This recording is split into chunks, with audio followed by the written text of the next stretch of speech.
Carrot, grasshopper, What medium. people for sure. They're not even thinking about Jesus. I want to Wake up, talk people. about the calendar. A poem for Romans. Rome, Rome, Rome your boat. Is this all a dream?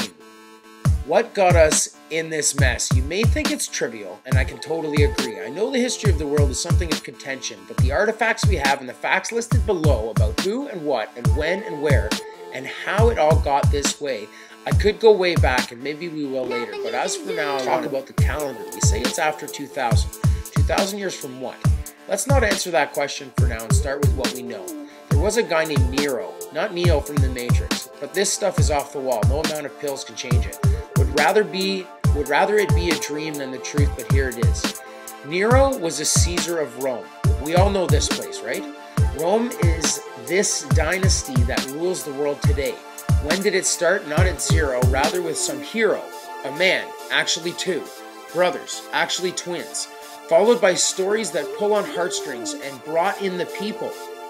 If something this good is the foundation of this city, that's the place I want to be, they would say, while wandering the land in search for prosperity. Don't quote me on this, but when in Greece, we don't do as Greeks do. They moved to Rome, invented a new religion, almost a mirror of before, maybe or maybe not. It's nothing before Christ. The Harappan civilization from a long time ago, Persia, but I'm off track like I promised I wouldn't. Back to Nero. Know what he did? He killed his own mother. He killed her as a Caesar in front of all the people so he could marry a new wife. See, the divorce thing in the unholy Roman Empire at the time, this before they went all Christian, was all that Catholics practice today by different names. That's where I want to keep this story. I want to keep this relevant and not bring up the Bible. In fact, we cannot bring it up for fear of policy and offending some party. But we have history of Nero and what he did to his family. Again, you might say it's trivial, but I must tell you this. The guy was so upset about killing his wife after killing his mother and divorcing his baby's mother that he lit a fire. He lit a fire because he was mad. Then the fear set in that he would be captured for being a pussy and lighting the fire. You see, a Caesar has a reputation, and at that time, more than just a king, he claimed to be emperor since the time of Julius Caesar. That's probably why we call it BC. See, it's nothing before Christ, and it's deep, just trust me.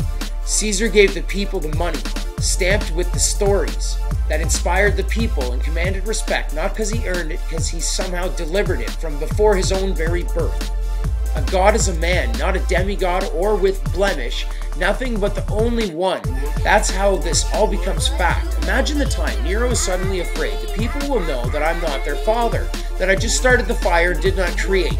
I simply said I was something more, perhaps because I thought power was awesome. But we all eventually go to the crate on our due date. He suddenly thinks of a scapegoat, a goat-like people he could use to escape. The fate that he knew waited if people knew the truth was inevitable dismissal of his position as the one. So are they all honorable men. With or without a ring, to rule them all with love and hate. So he blames these so-called Christians, like in World War II, I'm sure it was just the so-called Jews. What's in a name? When you speak of a people, it's always up to perspective, because people are people by any name, and you cannot see the forest but for all the trees. A tree is not a forest, and beginnings and endings and borders is another subject. Oh wait, that's what wars are for. Always warring. It's never ending, it seems. So Nero's Rome went on a rampage, searching out all the so-calleds who would have set the fire at Caesar's back door that he lit himself. And it's all blamed on them.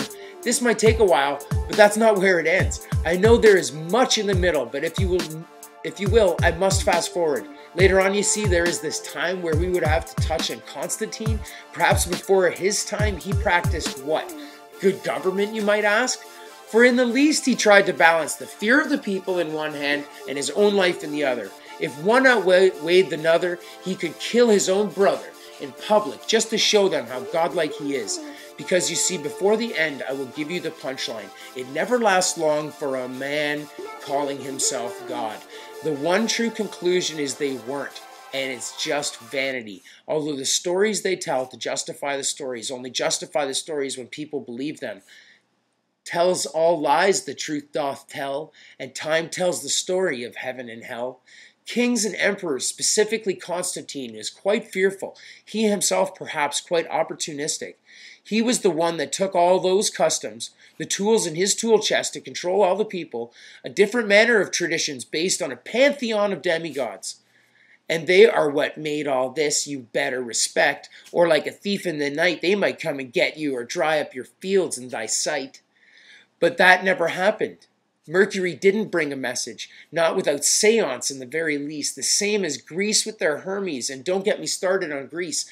I do have to say this, though, that when those old priests up and left Greece, they moved over to Rome. They never cut off their ties with the known Holy Land because it never ceased to be the boiling pot of pro-tension, a place where kings would meet, try to impose their rule, but most were too meek to say they needed a man-god and all their stories to make them complete. So in Greece were the stories, and before that they were in Persia. Going back in time clockwise, those same perhaps hairpins were found in Babylon, and they increased and increased, eventually learned the folly of their ways, splitting the one true God into 7 or more like the days. Those days we personify in English with Thor and Mars and the moon and Mercury. The sun and Saturn are the gods of the pantheon. And did you know the name for September comes from Roman for 7, but it's the 9th month of, quote, the year of our Lord. Octo is 8, Novo is 9, Deca is 10. Why, you might ask, is our 9, 10, 11, and 12? In July and Augustus, well, of course that good old Gregorian would be nothing without it. How would the Holy Roman See have allowed a change? I could again go back farther this time, but I can't, for this is more current, dealing with the now ever diligent, as this always comes back around. If you can bear with me, Constantine did what he did and stopped the exile of those so-calleds and accepted a new religion, in fact created his own, took all the references they wanted and renamed his pantheon. Isis is Mary, Mercury is that guy they killed 300 years previous, before Nero and Augustus. It's conjecture about Julius. And what the pantheon is, just so we are clear, is a church used today called Saint Mary and the Martyrs. Again, another Greek inheritance, a temple built by Marcus Agrippa as a temple to all the gods of ancient Rome, an adjective meaning temple consecrated in Greek. And now it's all of a sudden Caesar's home.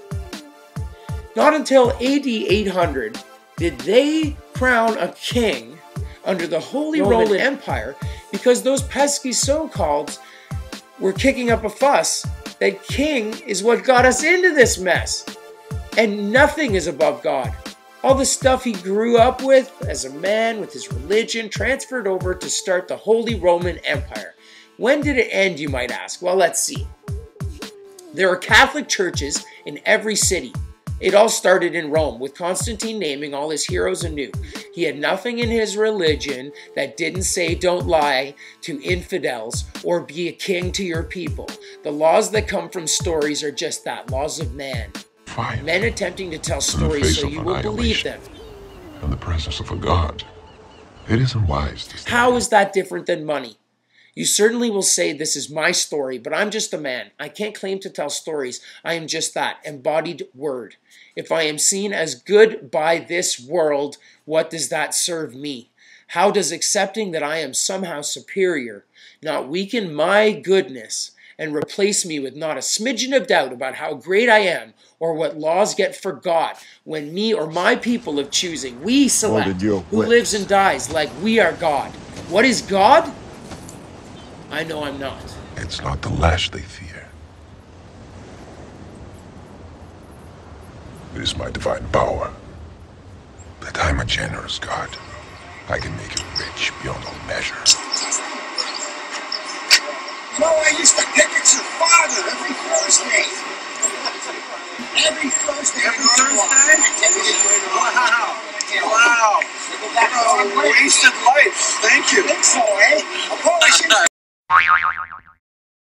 My son said. Plus, Pierre promised he'd legalize marijuana and he let us down. Wasted life trying to abolish ignorance.